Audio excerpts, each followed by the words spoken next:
El Centro Cultural Salvadoreño Americano, la Embajada de Estados Unidos y Radio UPA te invitan a escuchar el cuento El Retrato Oval, del escritor estadounidense Edgar Allan Poe. ¡Soy el tío Lobo! ¡Au!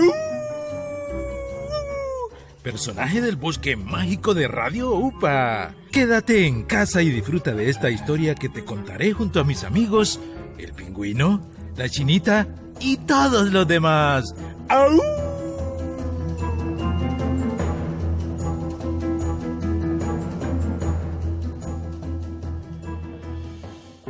En estos tiempos nos sobra el entretenimiento en las redes sociales, en la televisión viendo películas o series, pero en otros tiempos, después de cenar, era común leer o contar historias a la luz de las velas o al aire libre alrededor de una fogata. Un autor predilecto porque despertaba la imaginación de niños y grandes era Edgar Allan Poe. Nació en Boston, Estados Unidos, en 1809. Sus padres eran actores itinerantes, pero los perdió a temprana edad. Su niñez fue muy triste y quizás los eventos de su vida influyeron en su afición por la escritura y por transmitir relatos que despiertan la imaginación y a menudo el miedo. Edgar Allan Poe ha sido uno de los más importantes e influyentes autores de Estados Unidos. ¿Sabías que prácticamente él creó el concepto del cuento corto como lo conocemos ahora? ¿Y es considerado el creador de las historias de detectives? Le encantaban los temas de ciencia ficción y sigue siendo el maestro del suspenso. Edgar Allan Poe fue un modelo a seguir para el creador de Sherlock Holmes, por ejemplo. Ahora, tienes que usar tu imaginación, porque Edgar Allan Poe te lleva a un castillo muy peculiar. ¿Qué misterio esconde el retrato oval que cuelga en una de sus paredes? El retrato oval.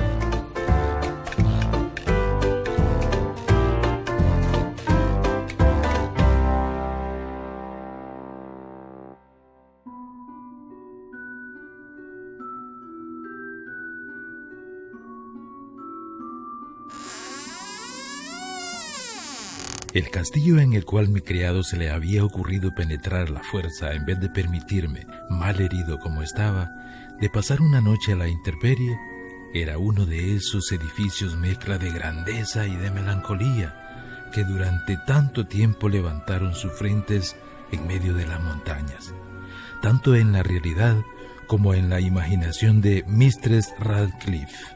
Según toda apariencia, el castillo había sido recientemente abandonado, aunque temporalmente. Nos instalamos en una de las habitaciones más pequeñas y menos suntuosas amuebladas. Estaba situada en una torre aislada del resto del edificio. Su decorado era rico, pero antiguo y sumamente deteriorado. Los muros estaban cubiertos de tapicerías y adornados con numerosos trofeos heráldicos de toda clase, y de ellos pendían un número verdaderamente prodigioso de pinturas modernas, ricas de estilo, encerradas en sendos marcos dorados de gusto arabesco. Me produjeron profundo interés y quizás mi incipiente delirio fue la causa. Aquellos cuadros colgados no solamente eran las paredes principales, sino también en una porción de rincones que la arquitectura caprichosa del castillo hacía inevitable. Hice a Pedro cerrar las pesadas puertas del salón, pues ya era hora avanzada. Encender un gran candelabro de muchos brazos colocado al lado de mi cabecera y abrir completamente las cortinas de negro terciopelo, adornadas de festones que rodeaban el lecho.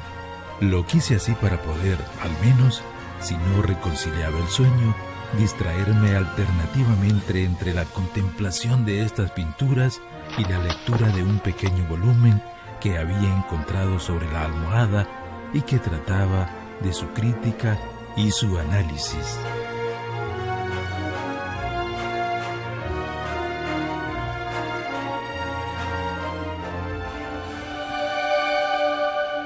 Leí largo tiempo. Contemplé las pinturas religiosas devotamente. Las horas huyeron, rápidas y silenciosas, y llegó la medianoche. La posición del candelabro me molestaba, y extendiendo la mano con dificultad, para no turbar el sueño de mi criado, lo coloqué de modo que arrojase la luz de lleno sobre el libro. Pero este movimiento produjo un efecto completamente inesperado. La luz de sus numerosas bujías dio de pleno en un nicho del salón que una de las columnas del lecho había hasta entonces cubierto con una sombra profunda. Vi envuelto en viva luz un cuadro que hasta entonces no advirtiera.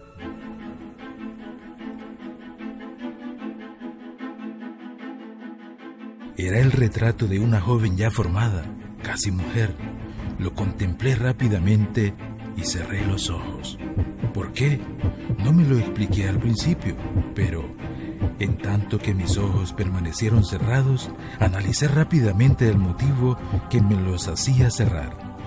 Era un movimiento involuntario para ganar tiempo y recapacitar, para asegurarme de que mi vista no me había engañado, para calmar y preparar mi espíritu y una contemplación más fría y más serena. Al cabo de algunos momentos, miré de nuevo el lienzo fijamente. No era posible dudar, aun cuando lo hubiese querido, porque el primer rayo de luz al caer sobre el lienzo había desvanecido el estupor delirante de que mis sentidos se hallaban poseídos, haciéndome volver repentinamente a la realidad de la vida. El cuadro presentaba, como ya he dicho, a una joven. Se trataba sencillamente de un retrato de medio cuerpo, todo en este estilo que se llama, en lenguaje técnico, estilo de viñeta. Había en él mucho de la manera de pintar de Sully en sus cabezas favoritas. Los brazos, el seno y las puntas de sus radiantes cabellos pendían en la sombra vaga pero profunda que servía de fondo a la imagen. El marco era oval, magníficamente dorado y de un bello estilo morisco. Tal vez no fuese ni la ejecución de la obra, ni la excepcional belleza de su fisonomía lo que me impresionó tan repentina y profundamente.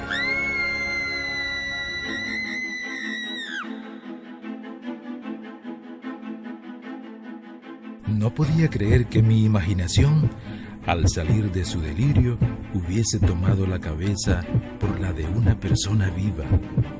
Pero los detalles del dibujo, el estilo de viñeta y el aspecto del marco no me permitieron dudar ni un solo instante.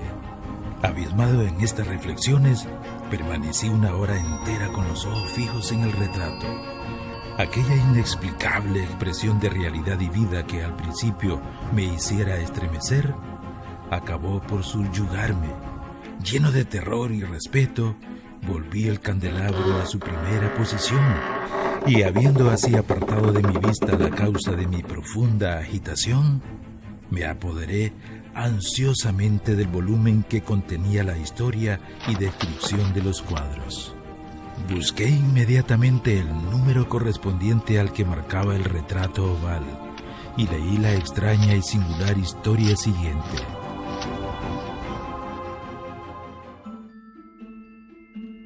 Era una joven de peregrina belleza, tan graciosa como amable, que en mala hora amó al pintor y se casó con él. Él tenía un carácter apasionado, estudioso y austero, y había puesto en el arte sus amores. Ella, joven, de rarísima belleza, todo luz y sonrisas, con la alegría de un cervatillo, amándolo todo, no odiando más que el arte, que era su rival, no temiendo más que la paleta, los pinceles y demás instrumentos importunos que le arrebataban el amor de su adorado. Terrible impresión causó a la dama oír al pintor hablar del deseo de retratarla, mas era humilde y sumisa, y se sentó pacientemente durante largas semanas en la sombría y alta habitación de la torre, donde la luz se filtraba sobre el pálido lienzo solamente por el cielo raso. El artista cifraba su gloria en su obra, que avanzaba de hora en hora, de día en día. Era un hombre vehemente, extraño, pensativo y que se perdía en mil sueños. tanto que no veía que la luz que penetraba tan lúgubremente en esta torre aislada secaba la salud y los encantos de su mujer, que se consumía para todos excepto para él. Ella, no obstante, sonreía más y más, porque veía que el pintor, que disfrutaba de gran fama, experimentaba un vivo y ardiente placer en su tarea y trabajaba noche y día para trasladar al lienzo la imagen de la que tanto amaba, la cual de día en día se volvía más débil y desanimada. Los que contemplaban el retrato comentaban en voz baja su semejanza maravillosa, prueba palpable del genio del pintor y del profundo amor que su modelo le inspiraba. Pero, al fin, cuando el trabajo tocaba a su término, no se permitió a nadie entrar en la torre. El pintor había llegado a enloquecer por el ardor con que tomaba su trabajo, y levantaba los ojos rara vez del lienzo, ni aun para mirar el rostro de su esposa, y no podía ver que los colores que extendía sobre el lienzo se borraban de las mejillas de la que tenía sentada a su lado. Cuando pasaron muchas semanas y no restaba por hacer más que una cosa muy pequeña, solo dar un toque sobre la boca y sobre los ojos, el alma de la dama palpitó aún, como la llama de una lámpara que está próxima a extinguirse. Y entonces el pintor dio los toques y durante un instante quedó en éxtasis ante el trabajo que había ejecutado. Pero un minuto después, estremeciéndose, palideció, intensamente herido por el terror, y gritando con voz terrible: ¡En verdad esta es la vida misma! Giró bruscamente para mirar a su amada. ¡Estaba muerta!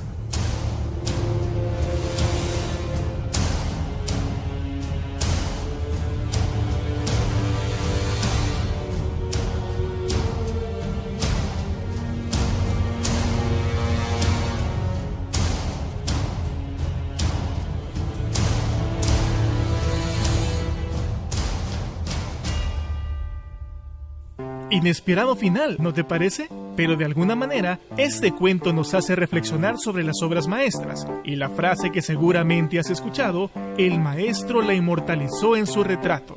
Por ejemplo, la inmortal Mona Lisa de Leonardo da Vinci. Nos despedimos de ti, esperando hayas disfrutado de este relato y que tu imaginación haya volado. ¡Hasta pronto!